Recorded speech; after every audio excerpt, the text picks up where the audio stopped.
We have some details on how the money will flow from last night's $900 billion COVID relief agreement. Marketplace Morning Report is supported by McDermott, Will & Emery, an international firm where lawyers work every day to help clients fuel missions, knock down barriers, and shape markets. More at MWE.com. And by Avalara, simplifying sales tax compliance with cloud-based solutions. Avalara automatically integrates with more than 700 of the most widely used ERP and e-commerce solutions. Avalara, tax compliance done right. I'm David Brancaccio. Good morning. Under the stimulus plan agreed by Republicans and Democrats last night, the headline is $600 checks to individuals making $75,000 a year or less, and the federal government will add $300 a week to unemployment benefits for many. Beyond that, what do we have? Marketplace's Nancy Marshall-Genzer joins us from Washington. Well, David, the bill continues a number of programs that were due to expire at the end of this year, including federal unemployment benefits for gig workers and for people whose state benefits have expired. The legislation is also expected to extend an eviction moratorium and include money for rental assistance. There's also money for the Paycheck Protection Loan Program for small businesses, and the bill is expected to include $15 billion for movie theaters and live performance venues. Now, the central bank, the Fed, was at the center of a major hurdle in negotiations. You've been covering that. Do we know how that was resolved? Yeah, Republican Senator Pat Toomey of Pennsylvania had been insisting there be language in the bill outlining what the Fed's emergency lending powers will look like in the future. Remember, the Fed established a number of emergency lending programs during the pandemic. Initially, Toomey wanted the bill to forbid the Fed from doing anything similar to that in the future.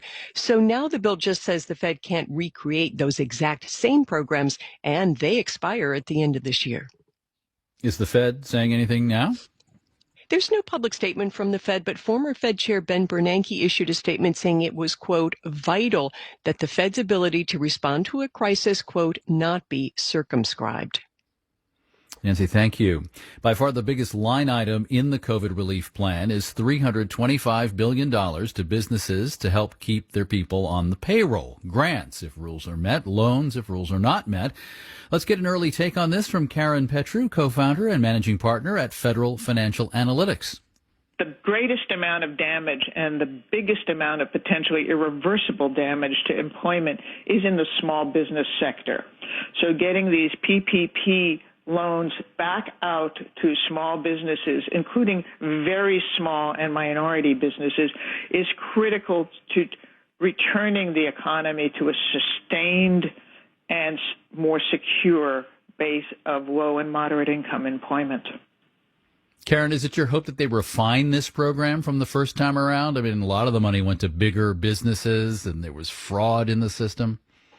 You rush out $649 billion literally, in a week. There are going to be disastrous mistakes, and there were in the first rollout. From what I've seen, this version of the program is a lot tighter, a lot better, and it will really go to genuine small businesses. As for the checks directly to households, too bad, right, Karen? They didn't come yesterday. It's going to take some weeks before we actually see them. Yeah, better late than never. Congress could not get its act together, and thus it is, but at least aid to households is coming, as well as the more structural supports to at least some of the economy. Karen Petru in Washington. Stock market is down this morning, perhaps in response to reminders of the virulence of the coronavirus. The Dow future is down 509 points, 1.7%. The S&P future down nearly 2%. Marketplace Morning Report is supported by Noom, a personalized weight loss program designed to give people knowledge to set new goals and the tools to stick to them for good. Learn more at Noom, Noom.com. And by GEP, helping transform supply chains with strategy, services, and software, including GEP Smart and GEP Next, AI-based digital procurement and supply chain platforms. And by Bill.com. Over 100,000 small and mid-sized businesses count on Bill.com to automate and help simplify financial processes. More at Bill.com.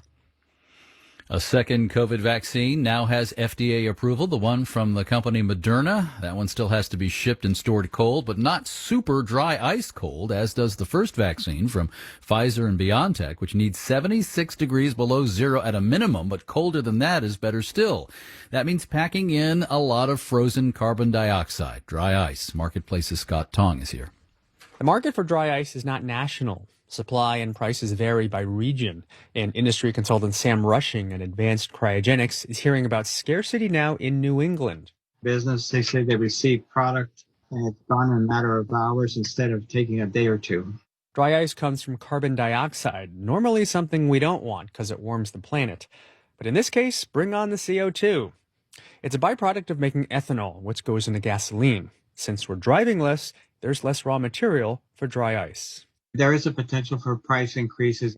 With less product available, prices tend to go up. In the vaccine supply chain, the manufacturer Pfizer makes its own dry ice to put into the packing boxes, Rushing says. And then UPS and FedEx transport the boxes, and they say they have enough dry ice. When boxes get to the hospital, more precious dry ice comes courtesy of the government, says Claire Hannon at the Association of Immunization Managers. Dry ice has to be replenished in order to hold that cold in the shipping box for 5 days. And then, of course, you get 5 days in the refrigerator. But after those first 10 days, the question is whether there's enough dry ice to store and transport the vaccine to neighborhoods and remote places. And that's hard to say. Business professor Glenn Ritchie at Auburn University says the market is fragmented in a couple ways. One is how many different producers there are, and also all of the different hospitals, all of the different pharmacies. So it's really difficult to put a finger on both what the supply will be and what the demand will be. Dry ice makers can invest money to produce more, but that's risky.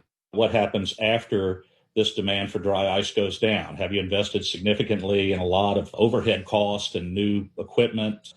Then the demand goes back down and there's a glut. Too much product would sink prices and profits. Now, there have been shortages of dry ice in the past, most recently this spring.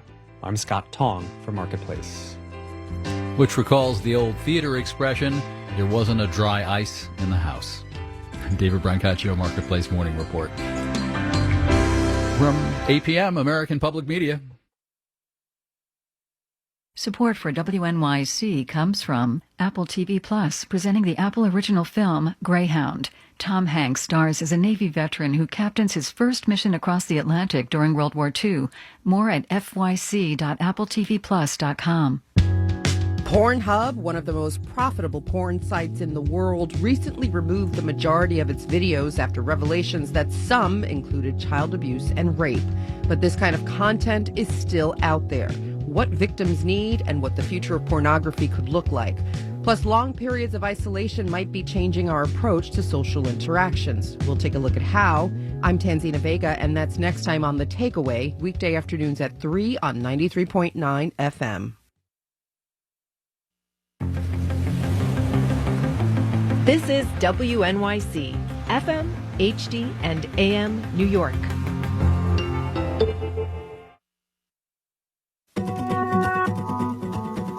Good morning. Congressional leaders have reached a